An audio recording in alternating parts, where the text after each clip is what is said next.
So good afternoon, good morning, or good evening, depending on where you're viewing this webcast. So welcome to today's 3P seminar session, for which we have three wonderful speakers. And the focus of today's session will be where and how does Parkinson's disease start?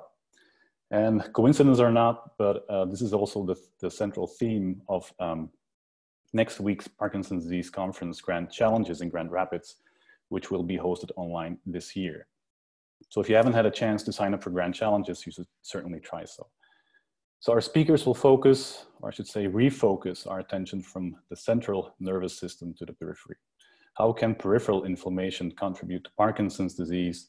And our speakers will also focus on the gut. And our first speaker will be Dr. Mary Herrick from the LaVoie lab at the University of Florida. She will talk about intestinal inflammation in LRRK2 transgenic mice and how this could promote neuroinflammation and PD pathology. Our second speaker is Dr. Emmanuel Quansah from the Brundin lab at the Van Andel Institute, and he will talk about gut inflammation in a synuclein animal model. And then our last and third speaker will be Dr. Ruwani Wijeyekoon from the William Barker Gray lab at Cambridge, and she will discuss more clinical data regarding the peripheral innate immune system and bacterial signals in Parkinson's disease. And so for each speaker, we will reserve 5 minutes. So we have a Q&A after the session of each speaker. And so if you have any questions, please post these in the Q&A chat box below your screen. And so first we will start with Mary. And so Mary, I'll give the screen to you. So the floor is all yours. Go ahead.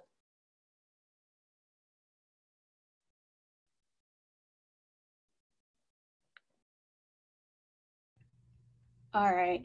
Well, thank you all to the organizers for inviting me to give my talk today. As I was introduced, I am a current postdoc in Dr. Matt LaVoie's lab at the University of Florida. However, the topic of my research will focus on my graduate work that I completed in Malou Tansu's lab at Emory and the University of Florida. So to get started, there are several links between the gastrointestinal system and Parkinson's disease that are listed here on the left-hand side of the screen. And this has allowed our group and others to hypothesize that there's some kind of intestinal perturbation or some kind of initiation, and perhaps in the gut, that can contribute to intestinal inflammation, increase intestinal permeability, and then contribute to systemic inflammation, leading to increased neuroinflammation and neurodegeneration associated with Parkinson's disease. One of the genes that we are well known that is implicated in Parkinson's is LRRK2, and LRRK2 has been heavily studied for its role in both sporadic and familial Parkinson's disease.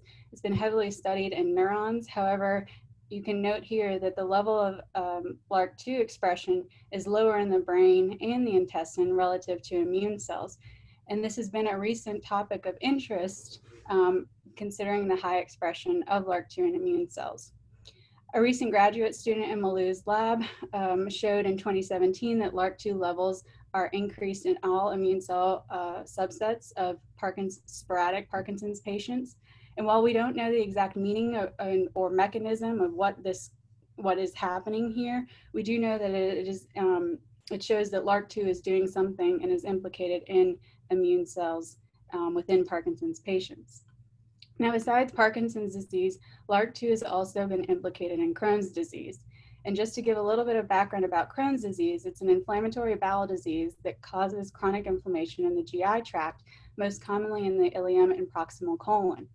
Interestingly, patients with Crohn's have a 28% increased risk of Parkinson's, and anti-TNF therapy reduces the incidence of Parkinson's in IBD patients, Crohn's or ulcerative colitis patients, by 78%. There was, in 2008, LRRK2, the locus, was identified in a meta-GWAS for Crohn's disease. And then there was a recent paper that showed that two new variants, the paper identified two new variants in the LRRK2 gene, the N551K variant and the N2081D variant, that are associated with increased risk of both Crohn's disease and Parkinson's, or decreased risk in the case of the N551K variant for both diseases. Interestingly, the N2081D variant falls in the same kinase domain as the G2019S mutation, which is the most prevalent mutation for, or prevalent LRRK2 mutation in Parkinson's disease. And similarly to the G2019S mutation that causes an increase in gain of function kinase activity, the N2081D variant causes a increase in kinase activity, albeit not to the same levels as the G2019S mutation. So this, these links between Parkinson's and Crohn's led us to hypothesize and look at the data and see what's out there showing how LRRK2 could be linking these two diseases. So in a healthy person, there's very little immune cell infiltration in the gut, and the tight junction proteins are holding the epithelial layer of the gut together stably. But when you have Crohn's disease, the epithelial layer of the gut is damaged, and there's more area for crosstalk between the lumen and the epithelial and the lamina propria, where you have increased immune cell infiltration, increased intestinal permeability. And we do know when you look in sporadic Crohn's patients, there are increased levels of LRRK2 in certain immune cells, such as the monocytes, B cells, and neutrophils. And then when we look at LRRK2 associated sporadic PD, so those patients that have the M2397 mutation, a recent paper showed that there's an increased response to monocytes expressing CD14 have an increased response to interferon gamma. And then when we look at this and compare it to Parkinson's patients, we see that there are similar phenotypes between the intestinal permeability and changes in the intestine, but we also look at LRRK2 levels, and we know from work in our lab with, that LRRK2 is elevated in the blood, as I mentioned before, but also we don't know what's happening in the G2019S patients. So there's a lot to learn, but there are some similarities here and overlapping phenotypes between Crohn's and Parkinson's. And so to get at this question and see the links here, how can we model this? And one of the methods that we used for this is using dextran sodium sulfate, which is a water-soluble chemical that is put in the drinking water of rodents. And what it does is it erodes the epithelial layer of the intestine and causes an increase in inflammation in the gut. Interestingly, a recent paper showed that when mice that overexpress wild-type LRRK2, when they are put on DSS for an acute paradigm, those mice are more susceptible to this intestinal inflammation. And you can see that here in this data. So we sought to confirm and extend these findings, and we hypothesized that G2019S mediated kinase activity would synergize with intestinal inflammation through colitis to promote dysfunction in PD-like neuroinflammation and neuropathology. To get at this, we used 3 different mouse models, our B6, which is our control and our non-transgenic control mouse, and then the WTO, which stands for, in our hands, the wild-type overexpressor. So this is the same mouse model that the previous paper showed. This overexpresses wild-type LRRK2 at 6 to 8-fold higher than endogenous LRRK2. And then we also use the G2019S back transgenic mouse that overexpresses mutant LRRK2 at the same level as the wild-type overexpressor. So this really allows us to look at different levels of LRRK2 and also different levels of LRRK2 kinase activity due to the gain of function kinase activity with the G2019S mutation. And so I did a number of different DSS models to ask different questions throughout the study. And so the first one that I'll focus on is the extended acute DSS-induced colitis. And this is where I put the mice on DSS for 9 days and then sacrifice them 2 days later. And you can see here by the % body weight and the disease activity index that the G2019S mice are much more susceptible to this model than the wild-type overexpressor mice. This is confirmed when we look at the colon weight and colon length and by histology. As mice are on DSS, their colons shrink in size, and so that is indicative here, and we see that they're worse in the G2019S mice, and by histology here on the left, where there are higher levels of ulceration, and the crypt health is nearly obliterated in the G2019S mice. And also by Western blot analysis, we see that protein levels of tight junction proteins are altered in the G2019S mice, suggesting that they have a leakier gut phenotype. And then when we look in the periphery of these mice by cytokine levels in the plasma, we see that there are high levels of IL-1 beta, IL-6, and TNF in the G2019S mice, again suggesting that there's more inflammation and the G2019S mice are hit harder. So given these findings that I saw, I decided to ask the question, what happens if I scaled back on the DSS a little bit and gave the mice more time to recover? Would the G2019S mice look more like a wild type or a wild type overexpressor? So to do this, I put the mice on 2% DSS for 5 days, followed by 5 days of water, giving them more time to recover. And interestingly, we see that the G2019S mice, by percent body weight loss, are still more susceptible to this paradigm than the wild type overexpressor. And we also see that there's a higher level of, their spleens weigh more in the G2019S mice because, or as an indication of more inflammation. And then when we look by histology here, we can see that again, the G2019S mice have more crypt loss here, and this is indicative of a leakier gut. And we also see by qPCR levels that there are higher levels of synuclein and higher levels of CD45, again suggesting that there's more inflammation in the G2019S mice. When we look in the periphery in the blood immune cell populations, I looked by flow cytometry, and while I didn't see any difference in the overall number of T cells, I did see that the G2019S mice had a reduction in CD4 T cells and an increase in CD8 T cells. While we don't necessarily know if this is a good or bad change, we do see this observation after this at endpoint in these mice.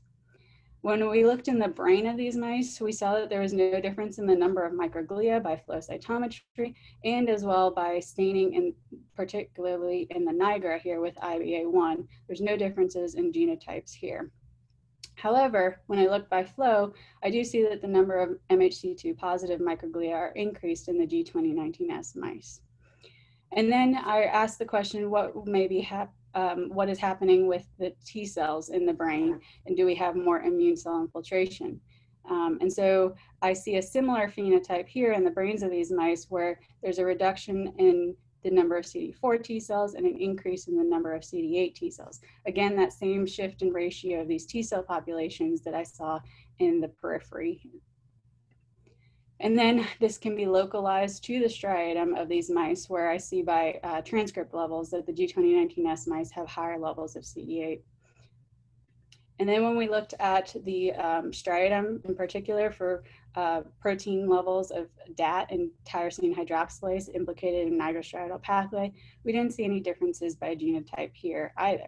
So this led me to ask the question, well, okay, I'm seeing all these immune cell changes in the periphery and in the brain of these mice after an acute model, but what would happen if I gave them more a model that more closely mimics the humic condition, where there's repetitive bouts of DSS? So to do this, I scaled back the dose of DSS just a little bit, had them on DSS for 5 days, followed by 5 days of water, and I repeated that 2 more times for a total of 3 times. And this wound up being a 30-day paradigm, so we call it a chronic paradigm here. While we don't see as big of a difference in the percent body weight loss here, we do still see signs that the G2019S mice may be more susceptible in the fact that they may have a leakier gut, as their colon length is shorter here. And then we see changes in tight junction proteins such as claudin 1 and tight junction protein 1, where they are reduced in the colon of these mice. In this circulation in the plasma by cytokine level, we see that there's an increase in TNF, suggesting there's more peripheral inflammation in the G2019S mice. And then in the brain, while I didn't see a lot of the immune cell changes that I saw before, I still did see that there's an increase in MHC2 positive microglia in the G2019S mice. So suggesting that there's a chronically activated phenotype going on in the GS mice after this paradigm. And then when I wanted to further look at the nigrostriatal pathway, and so when I look at the nigra, I see that while there's no difference between genotypes, there is a treatment effect whereby there's a reduction in TH and an increase in the phosphotyrosine, the phospho-TH to TH ratio, suggesting that there's some type of impairment happening in the G20 or in the after the chronic DSS, independent of genotype. And then when we look in the striatum, there are changes in L-DOPA and DOPAC, again, for treatment effects, not, it's independent of genotype. So if I were to conclude here and summarize, I've shown you a couple different models, and in the acute model, we show an increase in susceptibility to the G2019S mice and phenotype suggesting a leakier gut in the GS mice. And then in the periphery, there's a shift in the ratio of T cells in the GS mice. And then that same shift is seen in the brain of those mice. And we also see an increase in the MHC2 positive microglia in the GS mice. However, in chronic, we see some data that suggests that the G2019S mice have leakier guts, but we see some increase in inflammatory cytokines in the periphery. But in the brains of the mice, we don't see as we don't see as many genotype differences, as there are really changes that are independent of genotype but dependent on treatment. So the DSS is causing a shift in the nigro phospho-TH and TH levels, again suggesting that there's some impaired nigrostriatal pathway phenotypes there.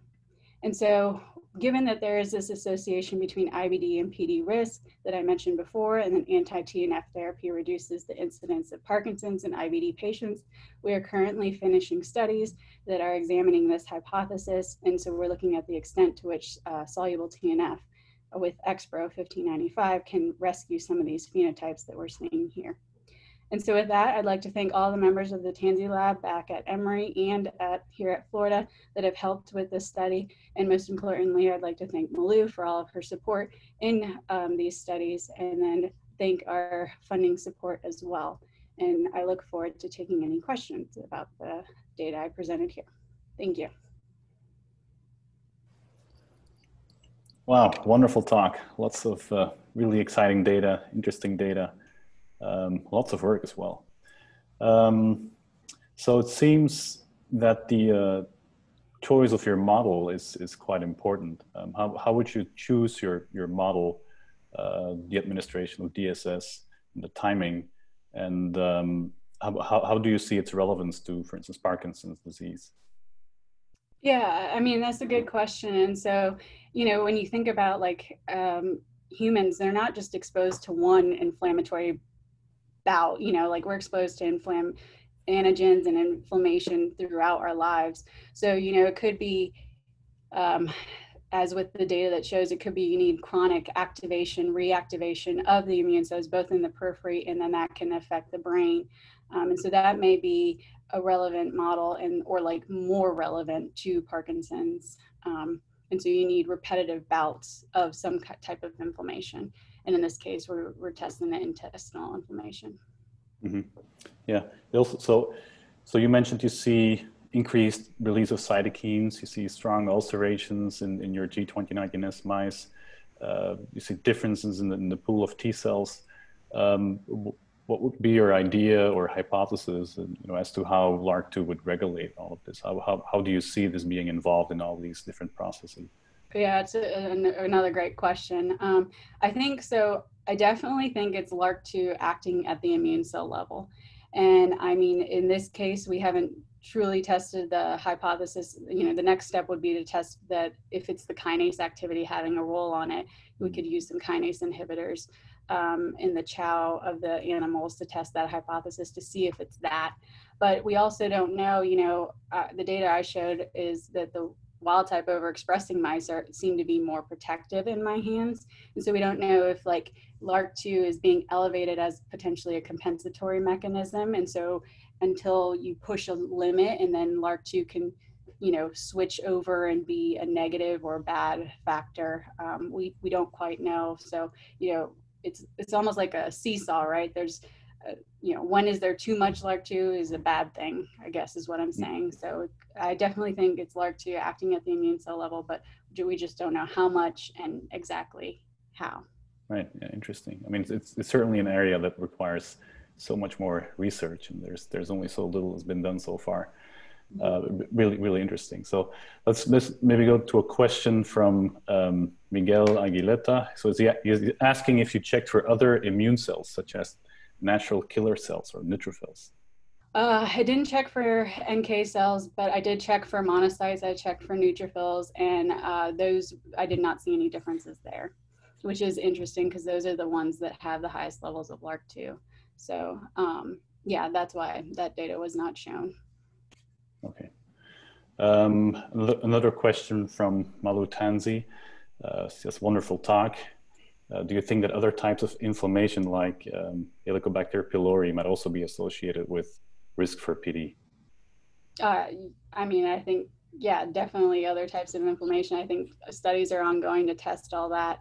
And then, you know, you could also go the other way and say, this is a model where we're having, you know, intestinal inflammation and like these mice get diarrhea, but like, you know, PD patients have more constipation. So there's definitely other models that, you know, you could test out and test the hypothesis that, you know, there's other types of infections.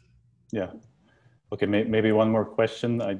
Just something I was wondering about. Did you check for synuclein pathology or synuclein expression?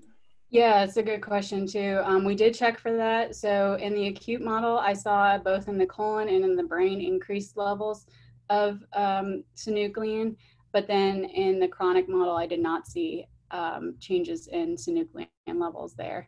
And my hypothesis behind that is because in the acute model, I'm hitting them one time and I'm hitting them pretty hard. And I was thinking that, you know, that's where I'm seeing the most changes in inflammation. So that's where I probably, you know, the pro-inflammatory environment is promoting increases in synuclein. But then with the chronic model, it's like a chronic reactivated model where, you know, I may have already missed that that increase in synuclein. And when I say increase in synuclein, I mean they were higher, synuclein was higher in the GS mice. Very interesting. Okay, nice, cool. Okay, and I think that might be a perfect segue to our second and next speaker, Emmanuel Quansah, who will be focusing more on synuclein, I think, in the model of synuclein and how gut inflammation might influence that. So it's all yours, Emmanuel, go ahead. Thank you, Walter. As indicated, I'm speaking on experimental colitis and how it influences peripheral alpha-synuclein accumulation, as well as brain pathology. So Mary has really done a lot of work for me, and so I wouldn't go deep into this, but in the last couple of years, we've seen a lot of papers coming out either discussing or highlighting some of the effect of the gut-brain axis. So in this case, talking about intestinal inflammation or the gut microbiota and how that influences Parkinson's disease onset. And so we've seen a number of papers, and this one in particular also talks about how alpha-synuclein can propagate from the gut via the vagal nerve into the brain. But importantly for the current presentation, there has been links between inflammatory bowel diseases such as ulcerative colitis and Crohn's disease with Parkinson's disease onset, as also highlighted by Mary. So in the lab, just like Mary has also done with LRRK2 mice, we have also asked the question of whether peripheral inflammation triggers alpha-synuclein accumulation in the enteric nervous system. And in this case, we focused on the submucosal plexus, as well as the mesenteric plexus of the colon, seeing as there are regions that have previously been reported to have some levels of alpha-synuclein in PD cases. So much like Mary, we have also induced experimental colitis using DSS, and we also had the acute as well as the chronic model. And in the acute model, what we did was to add either 1%, 2.5, or 5% DSS in drinking water for these mice consecutively. And we allow 2 days of recovery, and that we call one DSS cycle. Repeating this about 4 times, we get a chronic model that we also use in some of the studies that are going to be discussed here. But when you have DSS-induced inflammation, what you sometimes observe is that the mucosal wall sort of swells up in some cases, probably coming from infiltration of leukocytes. But in severe cases, you get mucosal wall disruption. So once we harvested the tissue from the DSS-treated mice, the first thing that we wanted to check was whether there was alpha-synuclein accumulation in these mice and whether this alpha-synuclein accumulation localizes close to peripheral. So in this case, when we have checked compared to the controls, we do see this alpha-synuclein punctate staining that localized pretty close to peripheral. And you see that much clearer even in the wild-type DSS chronic group compared to the wild-type DSS acute group and the wild-type control groups. But we also see sort of a similar trend in the transgenic Taiwan A30P mouse model that has a point mutation in the SINCA gene. So with this, quantitatively, we wanted to be sure that indeed there is an increase. And of course, when we quantified, we saw an increase in the submucosal plexus upon acute DSS treatment. And then we checked also for the myenteric plexus. But unlike the submucosal plexus, we didn't see a significant increase of alpha-synuclein in the myenteric plexus. Then we also wanted to compare this with another inflammatory stimuli. And so in this case, we used LPS and we checked following 0.5 milligram per kilogram body weight treatment of LPS twice in a 5-day period. And then we harvested these tissues on day 7, much like we have done for the acute DSS treatment. Now, in this case, we didn't see any significant increase in alpha-synuclein levels in the LPS-treated submucosal plexus. And we didn't also see any significant increase in the myenteric plexus as well. So we wondered what may be accounting for the difference we are seeing with LPS as opposed to DSS treatment. And so we ran some PCR to check for what else is changing. So in this case, we looked at inflammatory cytokines, and we observed increased levels of interleukin-1 beta, interleukin-6, as well as increases in CCL2. Then we also did a similar thing for the LPS treatment group. And then we noticed that only CCL2 increased in both the LPS treated group as well as in the DSS treated group. But we didn't see any significant increases in interleukin-1 beta or interleukin-6. But the interesting thing we observed here also is that interleukin-10, which happens to have some anti-inflammatory effect, as well as also influences monocytes and macrophages, had increased in the LPS model, but not in the DSS treated model. So we wondered if interleukin-10 may be accounting for the differences in alpha-synuclein levels that we are seeing in the submucosal group, in the submucosal plexus of the LPS treated group compared to the DSS. So we probed this further. But first, we wanted to be sure that we are seeing IBA1 positive macrophages in the submucosal plexus of these mice, and whether that localizes close to the area where alpha-synuclein is. So when we have checked, indeed, we found that in the submucosal plexus, this is the case. There is an increased localization of alpha-synuclein close to IBA1 positive macrophages in the submucosal plexus, but not in the myenteric plexus. So then back to our question regarding interleukin-10. So in this case, we used our 10 that has been engineered and linked with IgG. And so we had 2 variants of IgG1. In this case, we just refer to them as variant 1 and then variant 2. Now, what this link is supposed to help us with is to increase the bioavailability of IL-10 upon treatment. And so we repeated the DSS model in the Taiwan A30P mice. And then compared to the controls, we do see that the DSS treated mice had significantly increased immune leukocyte infiltration. And that is mostly based on the scoring of the mucosal wall enlargement in this case. Now that increase in leukocyte infiltration correlated with also increases in alpha-synuclein accumulation in the DSS-treated mice.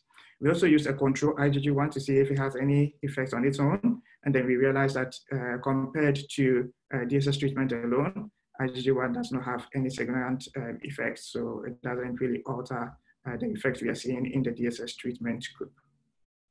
And then when we have treated with IL-10 linked to IgG1, both variants had significantly decreased leukocyte infiltration in these mice. And the decrease in leukocyte infiltration really accounted for a decrease in alpha-synuclein load in the submucosal plexus of the variant 2, but not variant 1. And so we wondered what could be the difference between these two as to why we are only seeing the decrease in alpha-synuclein count in only the variant 2.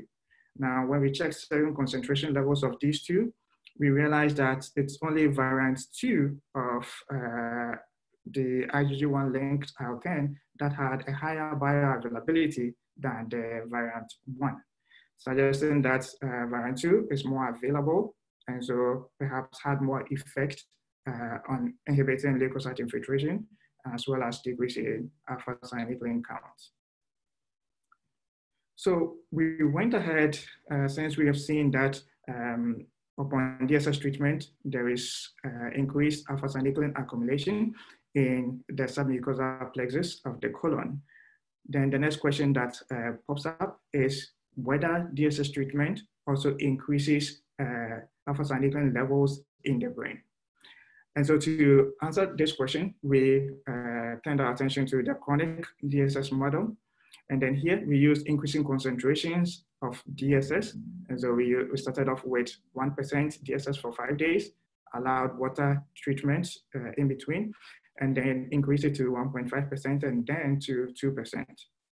Now, following this, we allowed the mice to age till 6 months, 9 months, or 21 months.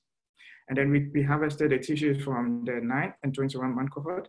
And then we analyzed for Putney-Scale resistant phosphosynuclein, alpha-synuclein pathology. And when we did this, with the 9 month cohort, we did not see any significant changes in alpha-synuclein levels. However, in the 21 month cohort, what we saw was that there was massive alpha-synuclein increases in the reticular nucleus, the pointer and reticular nucleus, reticular formation, as well as other areas in the caudal part of the brain, including also the hypothalamus. Then we also saw some increases in the amygdala, VTA, nigra, striatum. And when you look at this graphically, what you see is that, of course, the water treatment group also had some levels of alpha-synuclein in there, since this is the Taiwan A30P mice. But the DSS treatment really exacerbated this alpha-synuclein pathology, predominantly in the caudal part of the brain. And that when you move much to the rostral parts, there was much less pathology, but there was still much more in this group than in the control groups. And so this was interesting. And so we also wanted to check if the increased alpha-synuclein accumulation in the brain, especially in the midbrain areas, also accounted for any decline in dopamine neuron at all. And when we checked this, indeed, we saw that TH neurons dropped in the DSS treated group at 21 months. And we also saw a decrease in nasal positive cells in these mice as well. So overall, what our studies have shown is that experimental colitis induced by DSS trigger alpha-synuclein accumulation in the submucosal plexus of Taiwan, A30P mice, and also of wild-type mice. And then two, that when you treat with an IL-10, that sort of ameliorates alpha-synuclein pathology in the gut, and that DSS-induced colitis also exacerbates alpha-synuclein pathology in the brain. And then you see more of the pathology in the vulvar and the midbrain areas. But also importantly, we saw that the increased alpha-synuclein pathology in the midbrain areas coincided with dopamine neuron loss. So with this, I would thank everybody in the Patrick Brundin lab at Van Andel Institute who have contributed immensely to this study, our collaborators at Lund University, at University of Bern, and also at Roche, where parts of this research was really driven from, including all those in the Marcus Brisky lab. Thank you. For this, I'll take questions. Hi, Emmanuel. Yeah, again, really, really interesting talk. And again, lots of exciting data. Maybe a first question is, so based on your findings, so are we to imagine that people who might be susceptible for developing Parkinson's disease one day will develop and have some form of gut inflammation or colitis? Would it be possible that they subsequently then develop Parkinson's disease? Is this what your study might suggest? Yeah, this is a good question. But the study really does seem to suggest that what we really see is that alpha-synuclein levels were not accumulating in all types of inflammation. So for example, we had the LPS group that did not have a significant increase in alpha-synuclein. And so what we cannot overextend the findings in this study and say that everybody who gets some form of gut inflammation is going to end up with PD, you know. But what we see is that it is really dependent on the type of inflammation and then on the severity of it as well. But when you look at the pathology that we report in the brain, also with that, we saw it, or we did the experiment only in the type 1 A30P mice, which have point mutation in the SYNCA gene. And so we can only restrict our findings to those who have some form of mutations in alpha-synuclein gene at this point. Until such a time that we can also test this in wild-type mice and see a similar trend. Yeah, so how do you see this synuclein pathology developing in these mice? Because there's actually a striking difference between your controls and your DSS-stimulated mice. Yeah, so this is a question that we get quite a lot. And we have two hypotheses for this. So the first one, we showed that in the study, there's a strong influence of inflammation in the model. And so we can imagine a situation where peripheral immune activation is having some sort of direct influence on microglial activity in the brain. And so also causing some inflammation in the brain and potentially leading to this massive increases in alpha-synuclein in the brain. But you can also have the second situation where the increase in alpha-synuclein pathology in the gut sort of induces these alpha-synuclein seeds in the gut, which can be propagated from the gut via the vagal nerve into the brain. But of course, we didn't do that study to check if the vagal nerve is really directly involved. And so since we didn't do the vagotomy thing. However, both scenarios are possibilities. Mm-hmm. Okay, one other question from Rebecca Valentino from the audience. So here the question is if synucleinopathies are highly reported in patients who suffer with IBD, such as Crohn's. So I think... Mm-hmm. Sorry? Yeah, so with this, I think having spoken with a few clinicians on this topic, what they seem to suggest is that it is not the case that you see it in every case of inflammatory bowel disease. However, as also some of the studies have previously shown, that in some cases you do get an increased risk of developing PD in some of those patients that have IBD. Okay. And I think Mary also showed one paper that had about 28% increase in risk. So then one other question here from Malatanzi is, what was the rationale for using an ascending dosing paradigm rather than starting and staying at a higher dose?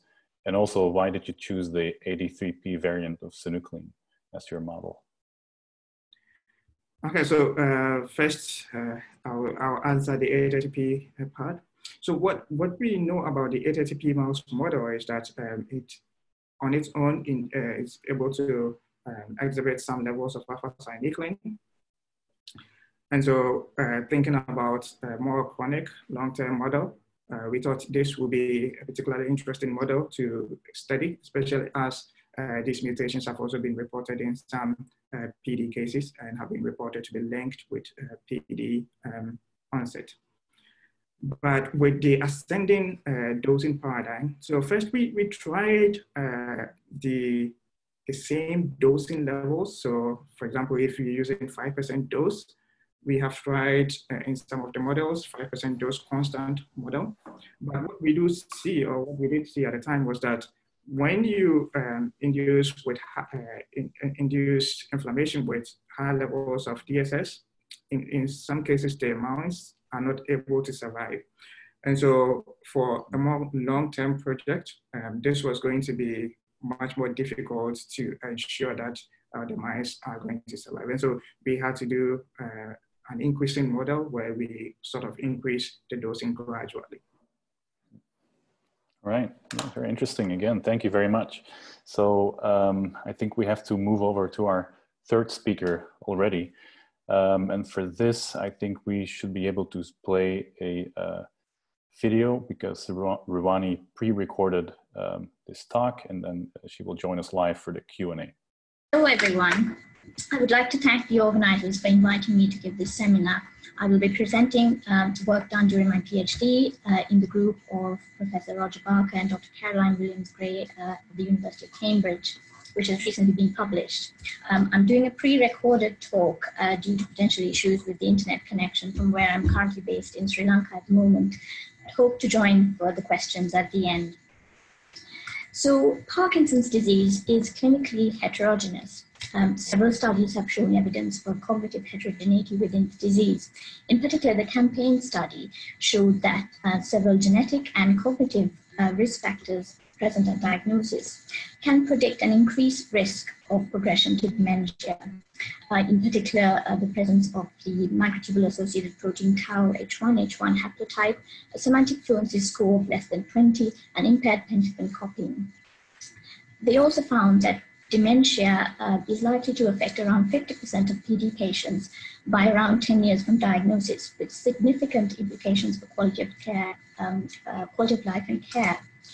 The biology and pathology underlying PD heterogeneity is likely to be extremely complex.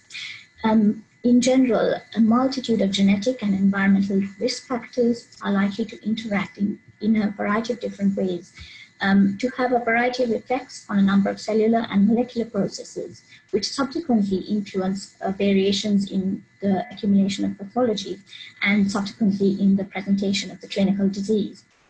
Multiple processes such as mitochondria, the immune system, and protein processing are likely to be involved, but we will focus this study on the immune system. Now, the immune system is extremely complex in itself, and several components are likely to have a role. However, several lines of evidence from genetic studies, epidemiology studies, and animal model studies have shown a particular causative involvement of the innate immune system in Parkinson's disease. Within patients themselves, post-mortem and PET imaging studies have shown increased microglial activation in the PD brain, and peripheral marker studies have shown evidence of abnormalities in peripheral innate immune markers such as monocytes and their functions, and in peripheral cytokines associated with the innate immune system in PD, with some associations with cognitive impairment and motor progression. Alpha-synuclein, the main protein involved in PD, has also got links to the innate immune system. Studies involving molecular biology and animal models and patient studies have shown that innate immune activation or involvement and also microbial involvement could be associated with increased alpha-synuclein pathology and modifications to alpha-synuclein. In particular, the inflammasome-associated caspase 1 has been found to be able to cleave alpha-synuclein, leading to increased aggregation. And also bacterial endotoxin has been found to influence alpha-synuclein fibril formation.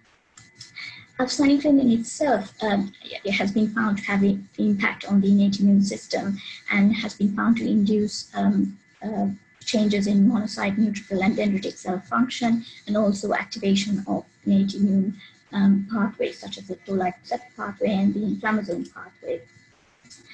The component of the innate immune system has relevance in the study of PD, mainly because there is evidence of peripheral pathology in the PD, And there are a multitude of connections between the periphery and the central nervous system via the blood, meningeal lymphatics, and autonomic neural pathways. In addition, monocytes have similarities and relationships to central microglia and CNS macrophages, and they are also easily repeatedly obtainable cells from living PD patients with the same genetics. So the main objectives of our study was to investigate PD-related peripheral innate immune, monocyte, and related microbial factors in PD patients and carefully match controls, and to identify relationships with clinical heterogeneity and risk of cognitive progression to dementia. So our study involved early to moderate PD patients. They were divided into two groups of higher dementia risk and lower dementia risk based on those three risk factors identified from the campaign study. Those with higher dementia risk had at least one of the risk factors, and those with lower dementia risk had none of the risk factors. Each patient was carefully matched by age, gender, and mapped haplotype to a control. All patients provided peripheral blood samples and had clinical and neuropsychological assessments, and a number of monocyte and innate immune markers and assays were performed. Each patient and control samples were processed simultaneously and in parallel. So we went on to assess monocytes and serum markers using a number of different methods. We first started with flow cytometry and looked overall at monocytes and found no significant difference between total monocytes between PD and controls. However, when looking at monocyte subtypes, PD patients had high levels of classical monocytes compared to controls, and this effect was more prominent in the higher risk dementia group. There were corresponding reductions in non-classical and intermediate monocytes, as would be expected.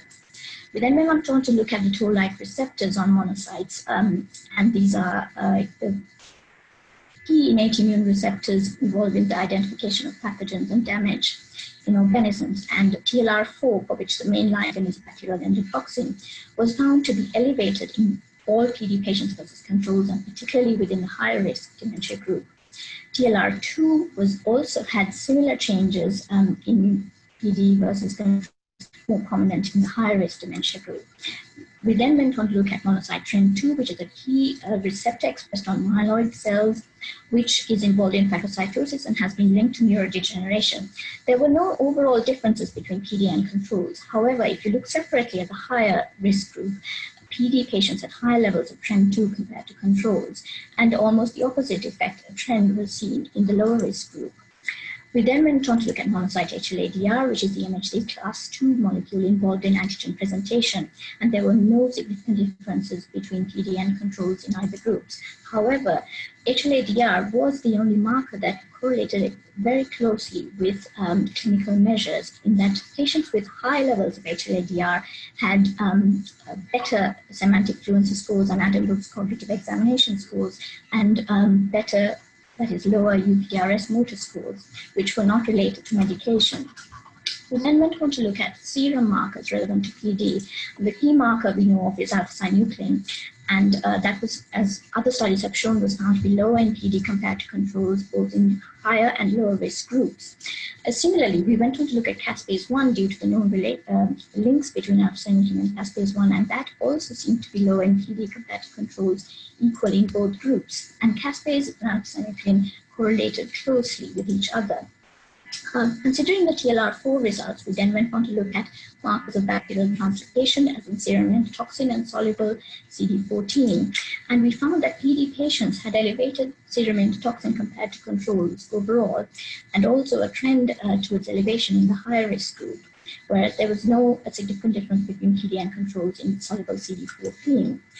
Other innate immune markers we looked at included soluble TREM2 and a panel of pro- and anti-inflammatory cytokines, including CRP, which were not significantly different between PD and controls, indicating no significant acute inflammation in the PD group. So in summary, so far, we found that markers such as alpha-synuclein and caspase-1 were equally abnormal in PD versus controls in both the higher and the lower risk groups, whereas other markers such as classical monocytes, TLR4, 2, and monocyte TREM2, and also serum endotoxin seem to have a slight predisposition towards being abnormal in the higher risk group. We then went on to include all the markers which were significantly different in a principal component analysis to see which ones cluster together. And we found that there were three components. Component 1 was driven by caspase 1 and alpha-synuclein and was found to be equally different between PDN controls in both groups. Component 2 was driven by serum endotoxin and monocyte TREM2 and was found to be more predominantly different higher in PD in the higher risk group. And component 3 was driven by classical monocytes and alpha-synuclein and again was equally different between PDN controls in both groups. We then focused on alpha-synuclein and caspase 1 and went on to look at functional assays involving uptake and release of alpha-synuclein to see if they contributed towards the lower levels found in serum. However, there was no difference in PD versus controls in uptake of alpha-synuclein. In release, high-risk PD patients seem to have reduced release of alpha-synuclein on in culture supernatant, but there were no differences in caspase 1. We looked at monocyte lysates to look at accumulation of total alpha-synuclein and caspase 1 within the monocytes, and there were no significant differences between PDN controls. However, both PDN controls did appear to have higher molecular weight species of alpha-synuclein within them. And again, the relationship we found in serum between alpha-synuclein and caspase 1 was also seen in the monocyte lysates. And in a larger PD cohort, when we looked at plasma, we found a similar relationship as well between alpha-synuclein and caspase 1. Now, the presence of serum endotoxin in the blood was an interesting finding, and other groups have also shown evidence for this in different studies. And there are multiple methods in which endotoxin can get into the blood, mainly by bacterial translocation via the gut, but also via the urinary genital tract, the respiratory tract, the oral cavity, and deficient wounds and skin barriers. And endotoxin is likely to have a number of implications in the patient and leading to activation of innate pathways, increased production of alpha-synuclein and other neurodegenerative protein pathologies, and also influencing the blood-brain barrier and central effects on microglia. And studies have shown evidence in context. In our study, we found that endotoxin was correlated with a higher comorbidity history score, indicating that multiple previous pathologies may be contributing to the presence of endotoxin in the serum. So in conclusion, we find that systemic innate immune changes are present in PD and are greatest in those at a higher risk of rapid progression to dementia. Certain markers such as alpha-synuclein and caspase 1 are associated with PD per se, suggesting inflammasome involvement in all PD and common to all PD. And other markers such as bacterial endotoxin, monocyte TREM2, TLR4, and classical monocytes seem to be more associated with higher risk of progression to dementia, suggesting a role for microbial involvement in this subgroup. And the increased activation of innate immune pathways by endotoxin and related markers may subsequently lead to increased accumulation of pathology, which may be contributing towards the clinical progression in this group. We also found variations in monocyte HLA-DR, which relate to existing clinical status, suggesting maybe antigen presentation and clearance may be related to modulating the clinical phenotype. So much further work needs to be done, but some potential implications might involve biomarkers, where some of these markers may be combined with clinical factors for better biological stratification, and targeting potential therapies involving the innate immune system, such as the inflammasome TLR pathway, endotoxin, and then alpha-synuclein uptake and release. Other considerations we could think of maybe proactive measures to decrease microbial translocation, should we be addressing constipation and good oral hygiene in patients, and maybe preventing and treating infections early in order to avoid potential complications. So all this work is provided in more detail in our paper published in Brain Behavior and Immunity. And I would like to thank all patients, controls, and volunteers, and my supervisors, Roger Barker and Caroline Williams-Gray, and all the people who were involved in helping with this study and the funders. And thank you once again for your attention.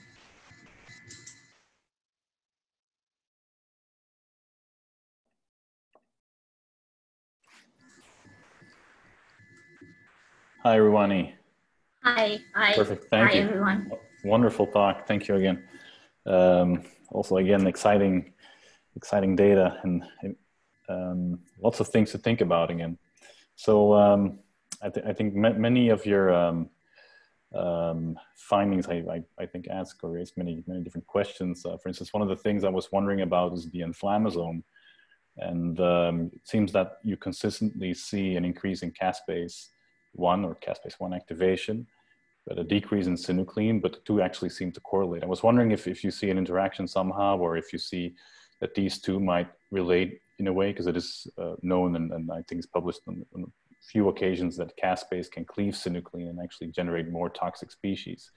So I was wondering if you see any relationship there. Yeah, so actually the caspase-1 is also decreased in serum compared to controls, just like alpha-synuclein. And you would almost wonder why it's decreased, but it should be increased. And just hypothesizing on that was whether actually caspase-1 and alpha-synuclein are accumulating together more inside cells and kind of being sequestered or aggregated together. As you said, the previous study, which had looked at alpha-synuclein cleavage by caspase, showed that Lewy bodies stain for caspase and alpha-synuclein together. So that's one potential hypothesis, that that kind of caspase, there's increased activation of the inflammasome, but it's actually causing sequestration of caspase and alpha-synuclein 1 within cells, thus decreasing the levels in serum. Now, in CSF, we know that alpha-synuclein levels are also meant to be decreased in PD, and certainly it would be interesting to go on and look at caspase-1 in other biofluids to see if they have similar relationships. We only looked at monocytes in terms of caspase-1 and alpha-synuclein. Obviously, we found a relationship between the two, but we didn't find evidence of increased aggregation, a difference in aggregation between PD and controls. But what would be interesting would be then to look at, say, neuronal cells and other cell types to see if there is a co-aggregation. We can't, another reason for the reduced levels in serum may just be that there's reduced production overall. So we didn't go on to look at mRNA production and things. So there's a lot more to look into the causes for the findings. Mm-hmm. I was also wondering if you could say a bit more about the endotoxins. Where do you think these endotoxins come from? Could this be from a leaky gut, or do you maybe see PD patients just having more infections, or how would you see this?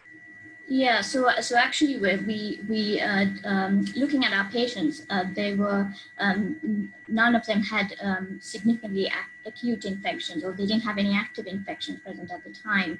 And we also looked at their infection history, which wasn't significantly correlated with the endotoxin levels very much. And as I said, it seemed to be that patients that had high levels of previous comorbidities are the ones who had high levels of endotoxin. And that certainly may be that there may be multiple factors in a patient's history that then predispose them maybe to a leaky gut or leaky mucous membranes, which then lead to bacterial translocation and increased endotoxin. We did actually go on to look to see if their constipation scores on the UPDRS was correlated with the endotoxin, indicators, see if those with high levels of constipation were the ones, but they weren't really correlated with high endotoxin levels. So again, a lot more to look into the potential sources of the endotoxin in these patients. Yeah, and maybe one more question about the finding about the HLA-DR association and the increase in severity of, in terms of the disease course. But it seems that if you look for HLA-DR, you didn't see any big differences between PD and control groups, but you did see the correlation in disease severity. So I was wondering if you could say something about that as well. Yeah, so that was the interesting thing. The HLA-DR wasn't different between PD and controls, but it did seem to, it was the only marker that correlated quite well with the clinical measures. And interestingly, it correlated in a way that higher levels of HLA-DR on the monocytes correlated with better cognitive and motor function, which might be converse to what you may think initially. And it kind of reminded us when we were looking into this of the kind of the theory of monocyte tolerance in other conditions where you kind of have a downregulation of HLA-DR in those with have poor outcomes. And it was almost as if maybe there was a chronic downregulation of HLA-DR in those patients that seem to have poor cognitive and motor function. And we were wondering if that would relate to a kind of worse antigen presentation and worse clearance of the pathology and aggregates in those patients. So again, something more to look into. Right, very interesting, very interesting. Thank you again. So I see we only have 1 minute to go, probably less than 1 minute. So just allow me to thank everyone again for being here and presenting all of this exciting work.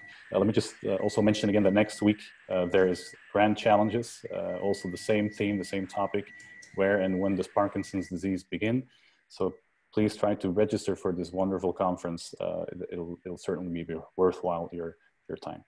All right, so let me thank you again, everyone, and hopefully see anyone in everybody here in the audience at the next 3P seminar. Thank you very much.